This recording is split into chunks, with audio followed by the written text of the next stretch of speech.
Um homem passou 40 anos sentado no mesmo banco todo domingo sem faltar um.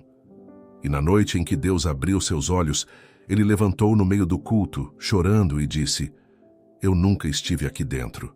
Existe uma dor que poucos têm coragem de confessar. A dor de sentar em um banco de igreja ano após ano e sentir no fundo do peito que alguma coisa não aconteceu. Você canta os hinos, você levanta as mãos quando todos levantam, você diz amém no momento certo. E ainda assim uma pergunta insiste em bater à porta do seu coração, mesmo quando você tenta calá-la. Será que eu realmente conheço a Deus, ou apenas conheço os costumes de uma casa que carrega o nome dele? Charles Spurgeon, o homem que pregou para milhares em Londres e que ainda hoje é lembrado como o príncipe dos pregadores, disse certa vez que existem multidões que estão perto o bastante da arca para ouvir a chuva batendo no telhado, mas que jamais entraram para dentro dela. Essa frase atravessa os séculos e chega até você, agora, nesta tarde ou nesta noite em que decidiu assistir a este vídeo. Porque talvez você esteja perto da arca. Talvez você tenha ouvido a chuva bater no telhado a vida inteira. Mas isso, por si só, não te salva do dilúvio. A palavra de Deus é direta quando fala sobre esse perigo. No Evangelho segundo Mateus, capítulo 7, versículos 21 a 23, o próprio Senhor Jesus declara que nem todo aquele que diz Senhor, Senhor, entrará no reino dos céus, mas aquele que faz a vontade do Pai que está nos céus.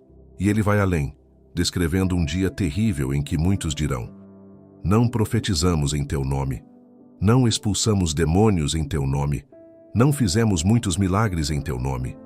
E a resposta que ouvirão será de cortar a alma: nunca vos conheci. Apartai-vos de mim, vós que praticais a iniquidade. Pare por um instante e deixe essa verdade penetrar. Não foram ateus increpados nessa passagem. Não foram pessoas que zombaram da fé ou que nunca puseram os pés em um templo. Foram religiosos. Foram pessoas que profetizaram, que serviram, que fizeram obras em nome de Cristo. E mesmo assim, o Senhor disse que nunca os conheceu. Existe uma diferença abismal entre estar familiarizado com Deus e ser conhecido por Deus, entre frequentar um endereço e habitar em uma relação. Spurgeon costumava alertar sua congregação sobre o que ele chamava de religião de hábito. Aquela fé que se transmite como uma tradição de família, que se pratica como quem cumpre um horário de trabalho, mas que nunca desce das têmporas para o coração. Ele dizia que um homem pode estar tão acostumado com as coisas sagradas que elas deixam de ser sagradas para ele. O sino que toca todo domingo, depois de 1000 domingos, começa a soar como um simples ruído.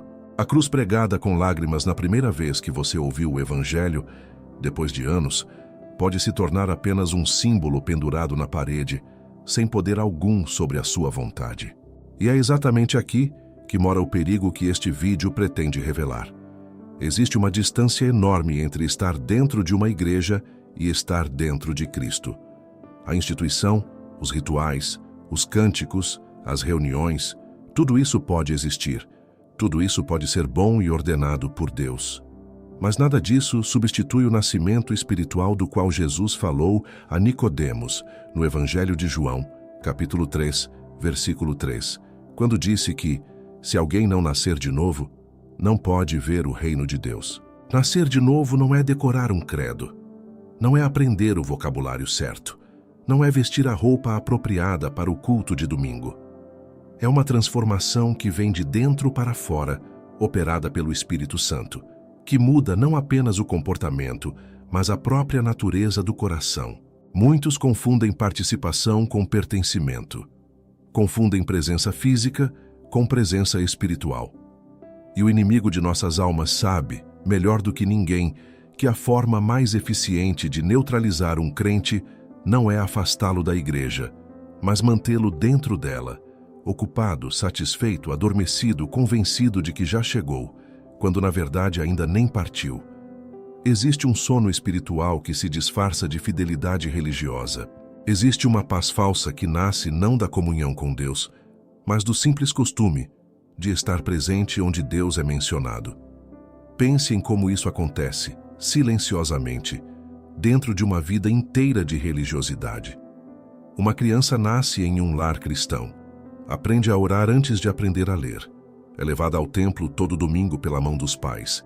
E cresce respirando um ar espiritual que ela nunca escolheu por si mesma.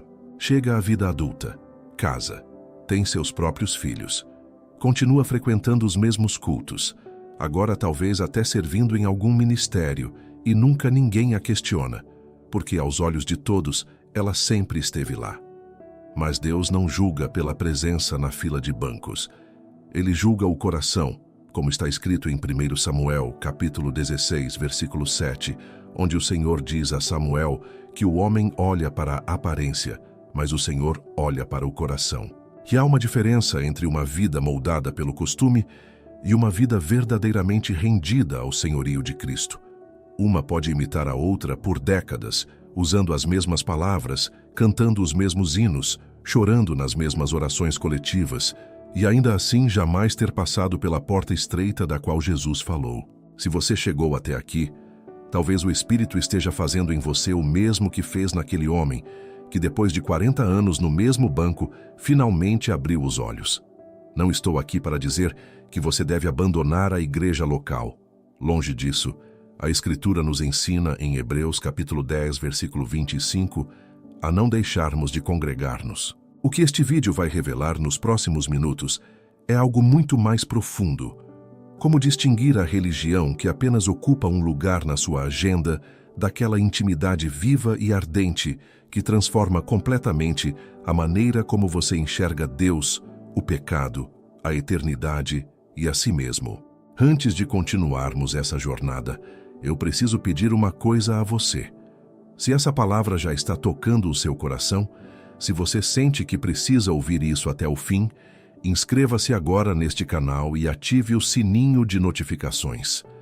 Aqui você vai encontrar, semana após semana, mensagens que não adoçam a verdade, mas que também não deixam de apontar para a graça que salva. E se você sente essa sede, essa fome de sair da superficialidade e mergulhar em uma comunhão real e diária com Deus, eu preparei, com muito cuidado e oração, um guia chamado 21 Dias para Restaurar Sua Intimidade com Deus. Ele nasceu exatamente para pessoas como você, que estão cansadas de uma fé de aparência e que anseiam por sentir de novo a presença viva do Pai. O link está fixado no primeiro comentário. Não é apenas mais um material, é um convite para você recomeçar de verdade. Existe uma cena, registrada no Evangelho de João, capítulo 4, que ajuda a entender exatamente o que está em jogo aqui. Uma mulher samaritana, cansada da vida, cansada de si mesma, encontra Jesus perto de um poço, ao meio-dia, quando o sol mais pesa.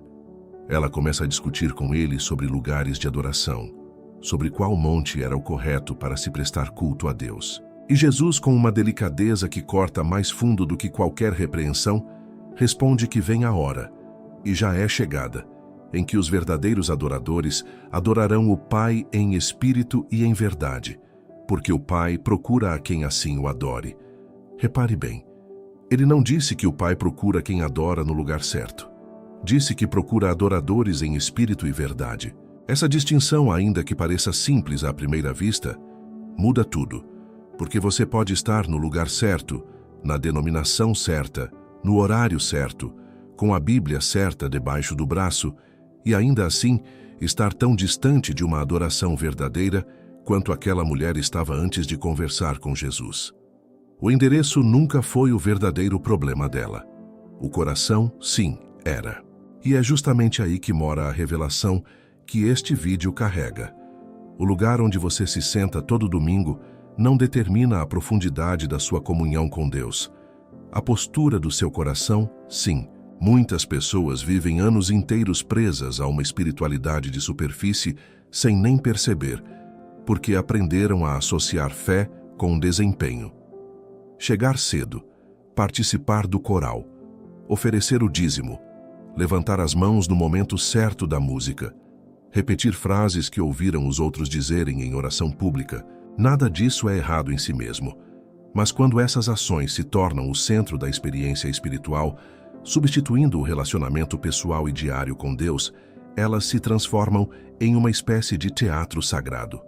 Um palco onde todos representam bem os seus papéis, mas onde poucos de fato encontram o autor da peça. O profeta Isaías já denunciava esse tipo de comportamento séculos antes de Cristo. No capítulo 29, versículo 13, Deus mesmo declara, por meio do profeta, que aquele povo se aproxima dele com a boca e o honra com os lábios, mas o coração está longe dele, e o temor que lhe tem é ensinado por preceitos de homens. Um povo religioso, cumpridor de rituais, cheio de aparência externa e ainda assim profundamente distante. Isso não é uma condenação da religião organizada. É um alerta sobre o que pode acontecer dentro dela quando a forma substitui a substância. Talvez você já tenha sentido isso muitas vezes, sem nunca ter conseguido colocar em palavras, sem saber nomear. Aquela sensação de orar as mesmas palavras todos os dias, sem realmente estar falando com alguém. Aquela sensação de ouvir uma pregação inteira e sair da igreja sem lembrar de uma única frase, porque a mente estava em outro lugar. Aquele momento em que você ergue as mãos durante o louvor, porque todos ao redor estão fazendo o mesmo, mas por dentro sente um vazio que a música não alcança. Isso não significa que você é um hipócrita. Significa que, em algum momento da caminhada, a rotina tomou o lugar da intimidade. E ninguém percebeu quando isso aconteceu, porque foi um processo lento, quase invisível. Para entender melhor esse fenômeno, pense em algo do cotidiano, algo que você já viveu ou já viu de perto. A vida espiritual funciona de maneira parecida com um casamento antigo. No começo, cada gesto tinha significado. Cada palavra trocada carregava peso, atenção, desejo genuíno de conhecer o outro. Com o passar do tempo, é possível continuar morando na mesma casa, dividindo a mesma mesa, dormindo na mesma cama, e mesmo assim, ter se tornado dois estranhos que apenas cumprem uma rotina. A presença física continua, mas a intimidade evaporou, sem que nenhum dos dois tenha decidido conscientemente que aquilo aconteceria. Foi o acúmulo de pequenas ausências, de conversas superficiais, de momentos importantes tratados com pressa. Com Deus não é diferente.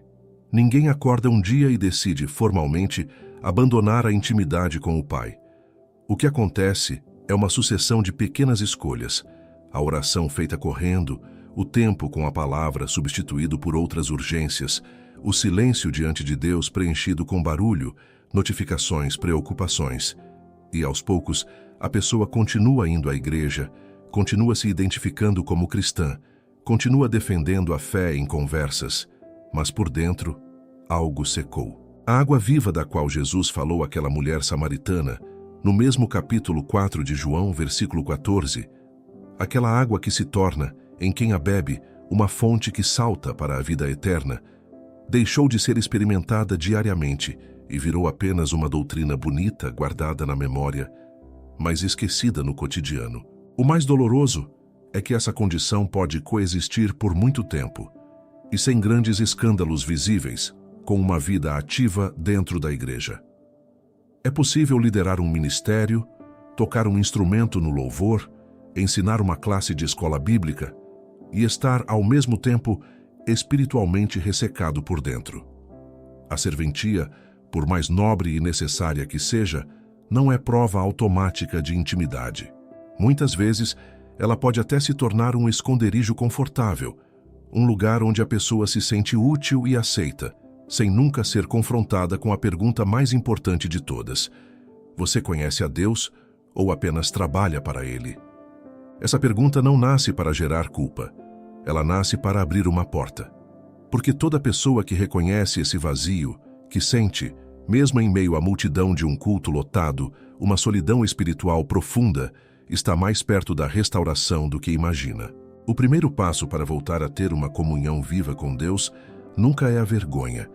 É o reconhecimento honesto de que algo mudou, de que a chama que antes queimava forte hoje está reduzida a brasas quase apagadas e que somente Deus pode soprar sobre elas novamente e trazer o fogo de volta. Há ainda outro sintoma dessa condição que merece atenção: a irritação silenciosa diante das próprias práticas religiosas. Quando a comunhão com Deus é viva, a oração é alívio, não obrigação. A leitura da palavra é alimento, não tarefa. O culto de domingo é encontro, não compromisso a ser cumprido antes do almoço em família. Mas quando a intimidade seca, tudo isso vira peso. A pessoa reza porque sabe que deveria rezar, não porque deseja falar com o Pai. Vai à igreja porque faltar geraria comentários, não porque anseia estar na presença de Deus. E aos poucos, aquilo que deveria ser a parte mais leve da vida se transforma em mais uma obrigação, em uma agenda já cansada, carregada de culpa disfarçada de disciplina espiritual. Existe um tipo de engano que não vem de fora da igreja, mas nasce dentro dela, cresce dentro dela e se alimenta exatamente daquilo que deveria ser fonte de vida. O apóstolo Paulo, escrevendo a Timóteo, alertou sobre isso de forma direta. Em segunda carta a Timóteo, capítulo 3, versículo 5, ele descreve pessoas que teriam aparência de piedade, mas que negariam o poder dela. Aparência de piedade. Pense bem nessas palavras. Não é ausência de piedade, é aparência dela. Uma casca perfeita, bem pintada, bem decorada, sem o fruto vivo que deveria estar dentro. Esse tipo de religiosidade não costuma se anunciar como falsa. Pelo contrário, ela se apresenta como zelosa, correta, até rigorosa em certos aspectos. Ela sabe as respostas certas, defende as doutrinas certas, condena os pecados certos em voz alta. Mas por dentro, o coração pode estar tão distante de Deus quanto o de qualquer pessoa que nunca pisou em um templo. E o mais perigoso é que esse tipo de engano é extremamente difícil de perceber em si mesmo, porque ele se disfarça exatamente das roupas que usamos para nos sentir seguros, a linguagem religiosa, os costumes da fé, a aprovação da comunidade ao nosso redor. Jesus falou sobre isso usando uma imagem que ainda hoje causa desconforto. No Evangelho de Mateus, capítulo 23, versículo 27, ele compara certos líderes religiosos daquele tempo a sepulcros caiados, que por fora parecem belos, mas por dentro estão cheios de ossos e de toda imundícia. Um sepulcro caiado é pintado justamente para esconder o que existe lá dentro. E há vidas inteiras construídas sobre esse mesmo princípio. Uma aparência espiritual cuidadosamente mantida para esconder um vazio que ninguém, exceto Deus, consegue enxergar por completo. Você já deve ter conhecido pessoas assim, ou talvez já tenha reconhecido, em algum momento de honestidade diante do espelho, um pouco disso em si mesmo. Não é motivo para desespero. É motivo para atenção, porque o primeiro passo para sair de um engano nunca é a negação dele. É o reconhecimento corajoso de que ele existe. Muitos cristãos vivem décadas presos a essa casca religiosa porque têm medo do que aconteceria se admitissem, mesmo que só para si mesmos, que a fé deles se tornou mais hábito do que relação, mais performance do que entrega. Esse medo tem um nome: medo da rejeição. A pessoa teme que, se parar de representar o papel de cristão exemplar, perderá o lugar que conquistou dentro da comunidade. Teme julgamento. Teme que outros percebam a fragilidade que ela mesma já percebeu. E assim, em vez de buscar restauração verdadeira, ela reforça ainda mais a máscara, tornando-se cada vez mais hábil em parecer espiritual, sem jamais permitir que ninguém, nem mesmo Deus, se aproxime o suficiente para tocar naquilo que dói de verdade. O custo dessa máscara é altíssimo, ainda que raramente seja contabilizado em voz alta. Ele aparece em pequenos sinais que a própria pessoa aprende a ignorar. A ansiedade que não passa mesmo depois de orações repetidas, a irritabilidade que surge sem motivo aparente diante de assuntos espirituais, a sensação constante de estar representando um papel em vez de vivendo uma realidade. Existe um cansaço específico, diferente de qualquer outro, que nasce de manter uma fachada religiosa por anos a fio. É o cansaço de quem nunca pode simplesmente ser, porque sempre precisa parecer. E esse cansaço, se não for enfrentado com honestidade diante de Deus, tende a se transformar com o tempo em amargura, em ceticismo disfarçado de maturidade ou até em um afastamento silencioso da fé, sem escândalo, sem discurso público, apenas um esfriamento gradual que ninguém percebe, até que já esteja consolidado. Há também um efeito sobre os que estão ao redor. Filhos que crescem observando pais que cumprem rituais religiosos sem convicção real acabam absorvendo, quase por osmose, a ideia de que a fé é uma obrigação social, não uma experiência viva. Cônjuges que dividem o mesmo banco de igreja durante anos, sem nunca conversarem de verdade sobre o estado de suas próprias almas, constroem casamentos espiritualmente solitários, mesmo estando fisicamente lado a lado todos os domingos. O engano que começa dentro de um único coração tem a capacidade de se espalhar, silenciosamente, por gerações inteiras, até que alguém, em algum momento da linhagem, decida parar e perguntar: será que existe algo mais real do que isso que herdei? Mas há uma promessa poderosa escondida bem no meio dessa aparente escuridão. Em Jeremias capítulo 29, versículo 13, o próprio Deus declara que, quando o buscarmos de todo o coração, nós o acharemos. Repare que essa promessa não exige perfeição. Não exige décadas de disciplina religiosa impecável. Exige apenas uma coisa: buscar de todo o coração. É a sinceridade que abre a porta, não a performance. Deus não está impressionado com quantos versículos você decorou ou com quantos cultos você nunca perdeu. Ele está atento ao clamor genuíno de um coração que finalmente decide parar de fingir. E é justamente aqui que a revelação começa a ganhar forma prática na sua vida. Talvez você precise hoje admitir diante de Deus em silêncio, sem ninguém ao redor para ouvir, que a sua fé andava mais parecida com um roteiro decorado do que com uma conversa viva. Essa confissão não é fraqueza. É o primeiro degrau de uma escada que leva de volta à intimidade perdida.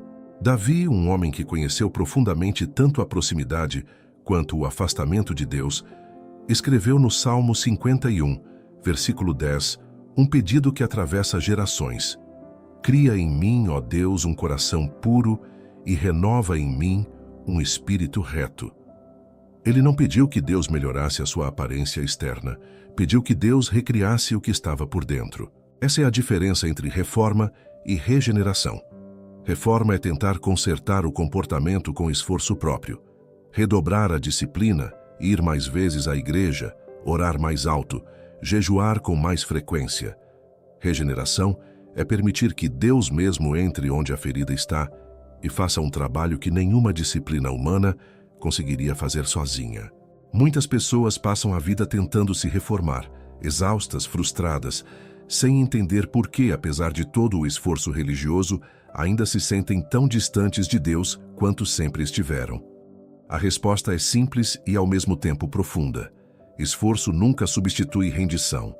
Talvez você tenha passado anos tentando ser um cristão melhor através da força de vontade e continue sentindo que falta alguma coisa, porque, de fato, falta. O que falta não é mais um curso bíblico, não é mais um livro de autoajuda espiritual, não é mais uma promessa de virada de ano. O que falta muitas vezes é a coragem de parar de administrar a própria religiosidade e simplesmente se entregar, com tudo o que há de errado e de quebrado, diante daquele que já conhece cada detalhe escondido e ainda assim continua chamando pelo seu nome. Há uma pergunta simples, mas que costuma incomodar mais do que qualquer sermão bem elaborado. E se hoje fosse o último dia?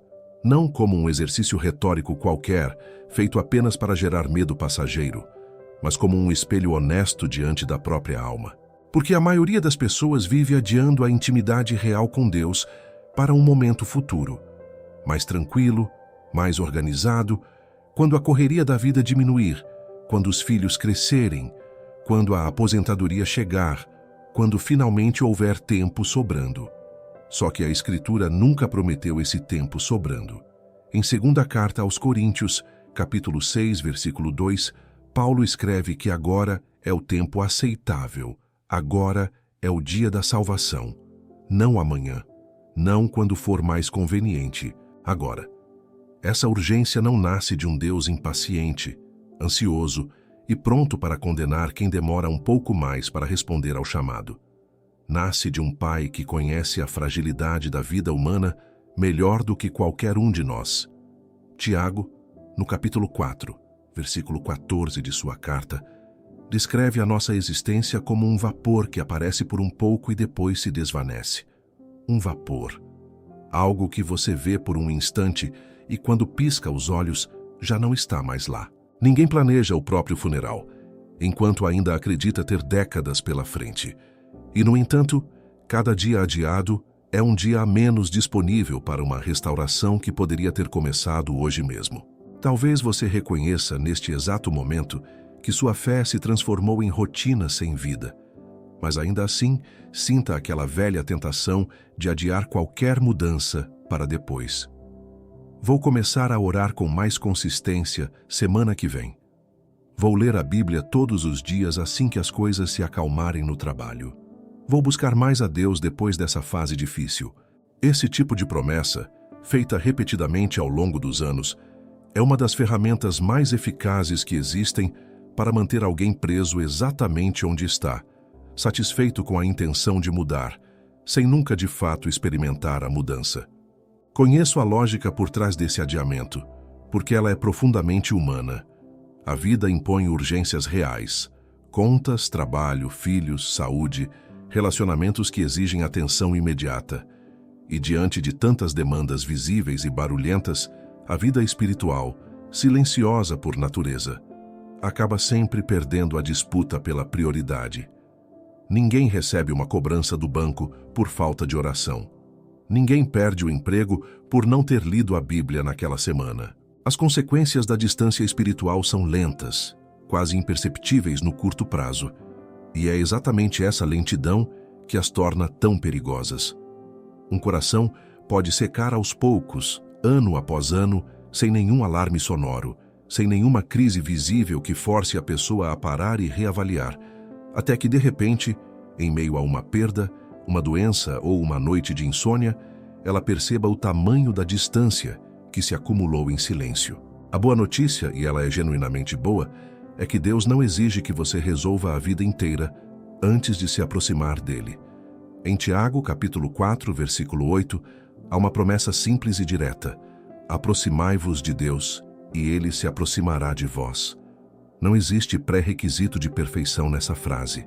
Não existe exigência de que você primeiro conserte todos os seus hábitos, todas as suas dúvidas, todos os seus pecados escondidos, para só então merecer a proximidade dele.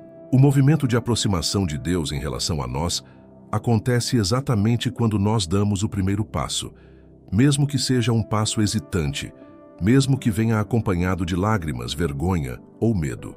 Pense em como isso se parece de forma bem simples, com um pai esperando o filho voltar para casa depois de muito tempo longe. A parábola do filho pródigo, registrada no Evangelho de Lucas, capítulo 15, mostra um pai que, ao ver o filho ainda longe, ainda maltrapilho, ainda cheirando a vida que ele havia escolhido viver longe de casa, corre ao encontro dele. O texto diz, no versículo 20, que o pai o viu quando ainda estava longe, e movido de íntima compaixão correu, e lançou-se ao seu pescoço, e o beijou. Repare que o filho ainda não havia terminado seu discurso de arrependimento. O pai já estava correndo antes mesmo de ouvir qualquer justificativa completa.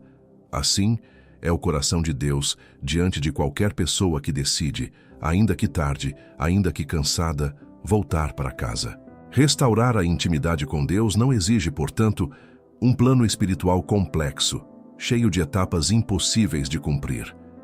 Exige sinceridade. Exige parar de fingir diante dele, já que fingir diante de Deus nunca fez sentido algum, uma vez que ele enxerga o que está escondido antes mesmo de qualquer palavra ser dita. O Salmo 139, nos versículos 1 a 4, descreve um Deus que perscruta e conhece cada pensamento antes mesmo dele se formar completamente, que conhece cada palavra antes mesmo dela ser pronunciada. Diante de um Deus assim, a máscara nunca teve utilidade real. Ela serve apenas para enganar os outros, e às vezes a nós mesmos, mas nunca enganou aquele que já sabia de tudo desde antes da fundação do mundo. Vale lembrar ainda que essa restauração não é um evento único e definitivo, como se bastasse uma oração emocionada em uma única noite para resolver anos de distanciamento. É, antes, o início de um caminho, de uma reeducação do coração, de um retorno gradual ao hábito perdido de conversar com Deus sobre tudo, não apenas sobre as grandes crises. Reaprender de novo a levar até Ele as pequenas alegrias do dia, as preocupações banais, as dúvidas incômodas que antes eram guardadas por vergonha ou por medo de parecerem fé insuficiente. Um relacionamento verdadeiro, seja com Deus, seja com qualquer pessoa, nunca se sustenta apenas em momentos de crise. Ele se constrói na constância das pequenas trocas diárias, na disposição de estar presente, mesmo quando não há nada de espetacular para dizer. Talvez o convite mais prático que possa ser feito agora seja este: reserve hoje, ainda hoje, um momento de silêncio verdadeiro diante de Deus, sem pedidos decorados, sem fórmulas religiosas, apenas uma conversa honesta, como quem fala com alguém que realmente conhece e que realmente ama, contando exatamente como você está, o cansaço que sente, as dúvidas que carrega, a distância que percebeu. Esse tipo de oração simples e verdadeira tem mais poder para restaurar uma alma seca do que anos de repetição religiosa impecável, porque ela nasce daquilo que Deus mais valoriza. Um coração quebrantado e contrito, que segundo o próprio Salmo 51, versículo 17, Ele nunca despreza. Existe uma diferença perceptível, quase física, entre uma pessoa que carrega a religião e uma pessoa que vive intimidade real com Deus. Não é uma diferença de vocabulário religioso, porque ambas podem usar exatamente as mesmas palavras em público. A diferença aparece em outro lugar, na maneira como cada uma reage quando ninguém está olhando. A religião de aparência se esforça e se veste bem apenas quando há plateia observando. A intimidade verdadeira se sustenta no quarto fechado, na oração feita sem testemunhas, na obediência praticada mesmo quando nenhum aplauso viria depois. Jesus falou exatamente sobre isso no Sermão do Monte. No Evangelho de Mateus, capítulo 6, versículo 6, ele orienta que, ao orar, a pessoa entre no seu quarto, feche a porta e ore ao Pai que está em secreto, e o Pai que vê em secreto recompensará. Repare que ele fala de um Deus que vê em secreto. Isso significa que existe uma vida espiritual que só acontece quando ninguém mais está assistindo. E é exatamente essa vida escondida que revela quem você realmente é diante de Deus. Não o que você demonstra ser aos domingos, mas o que você realmente busca quando está absolutamente sozinho. Uma pessoa que atravessou essa transição, que saiu da religião de aparência para a intimidade real, costuma descrever a experiência como um despertar. Não um despertar dramático, com luzes e vozes audíveis, mas algo mais parecido com alguém que estava dormindo em pé, cumprindo movimentos automáticos, e de repente percebe, com clareza incômoda, que estava ausente da própria vida espiritual por um tempo longo demais. É como se as cores voltassem a um mundo que havia se tornado cinza, sem que a pessoa percebesse quando isso aconteceu. A Bíblia lida por obrigação passa a ser lida com fome. A oração feita por hábito passa a ser feita com desejo genuíno de conversar. O culto de domingo deixa de ser apenas um compromisso e se torna, de novo, um encontro esperado durante a semana inteira. Esse tipo de transformação não vem de esforço redobrado, como já foi dito, mas de rendição. E rendição, na prática, costuma começar com um gesto simples: parar de esconder de Deus aquilo que já não pode ser escondido dele mesmo assim. Muitas pessoas vivem anos guardando mágoas antigas, ressentimentos, pecados secretos, dúvidas profundas sobre a própria fé, com medo de que, se admitissem essas coisas diante de Deus, seriam rejeitadas. Só que a Escritura ensina exatamente o oposto. Em 1ª Carta de João, capítulo 1, versículo 9, está escrito que, se confessarmos os nossos pecados, Deus é fiel e justo para nos perdoar os pecados e nos purificar de toda injustiça. A confissão não afasta Deus. A confissão é a ponte que restabelece a proximidade perdida. Há algo profundamente libertador em parar de fingir diante de Deus. A pessoa que finalmente admite, em oração, que sua fé andava vazia, que suas dúvidas eram maiores do que ela jamais confessou publicamente, que seu coração estava mais frio do que sua boca deixava transparecer, descobre uma coisa surpreendente. Deus não recua diante dessa honestidade. Ele se aproxima ainda mais. O Salmo 34, versículo 18, afirma que o Senhor está perto dos que têm o coração quebrantado e salva os contritos de espírito. Não os que aparentam força o tempo todo, os que têm o coração quebrantado. Essa restauração, quando começa de verdade, costuma produzir sinais bem concretos, ainda que discretos, na vida diária. O primeiro deles é uma nova sensibilidade diante do pecado, não como culpa paralisante, mas como um incômodo saudável que leva ao arrependimento imediato, em vez daquele antigo hábito de justificar, minimizar ou simplesmente ignorar. O segundo sinal é uma fome renovada pela palavra, que deixa de ser lida como tarefa cumprida às pressas e passa a ser lida como carta pessoal, escrita para aquele momento específico da vida. O terceiro sinal, talvez o mais silencioso de todos, é uma paz que não depende das circunstâncias externas. Uma estabilidade interior que permanece mesmo quando o trabalho está difícil, quando a saúde falha, quando os relacionamentos desapontam. Essa paz não nasce de otimismo forçado. Nasce da certeza renovada de que existe alguém maior cuidando de cada detalhe, mesmo quando nada ao redor parece fazer sentido. Há ainda um quarto sinal, talvez o mais transformador de todos: a capacidade de amar pessoas difíceis sem amargura, de perdoar ofensas antigas sem guardar rancor disfarçado de justiça, de servir sem esperar reconhecimento. Esse tipo de amor não é natural ao coração humano. Ele é fruto direto de uma comunhão restaurada, porque, como disse o apóstolo João em sua primeira carta, capítulo 4, versículo 19, nós amamos a Deus porque Ele nos amou primeiro, e é esse amor recebido que transborda, quase sem esforço consciente, para as relações ao nosso redor. Uma pessoa que vive intimidade genuína com Deus se torna aos poucos mais paciente, mais generosa, mais disposta a ouvir antes de julgar, não porque decidiu, com força de vontade, ser uma pessoa melhor, mas porque algo dentro dela foi realmente transformado. É possível que, enquanto você assiste a este vídeo, algo dentro de você esteja reconhecendo cada palavra, como se este roteiro tivesse sido escrito especificamente para a sua história. Talvez você tenha passado anos frequentando o mesmo templo, ocupando o mesmo lugar, cumprindo os mesmos rituais, sem nunca ter experimentado essa proximidade da qual estamos falando. E talvez agora exista dentro de você uma vontade quase física de parar tudo e simplesmente falar com Deus, sem roteiro, sem fórmula, sem preocupação com a forma certa de fazer isso. Essa vontade não é acidental. Ela é o próprio Espírito Santo trabalhando, atraindo, convencendo. Jesus disse, no Evangelho de João, capítulo 6, versículo 44, que ninguém pode vir a Ele se o Pai que o enviou não o trouxer. Se você sente esse chamado agora, é porque Deus mesmo está te chamando, não porque um vídeo na internet conseguiu sozinho produzir esse efeito em você. A tecnologia pode ser apenas o instrumento. Quem toca o coração é sempre Deus. A pergunta que fica, então, não é mais teórica. Não é mais sobre entender conceitos ou decorar versículos.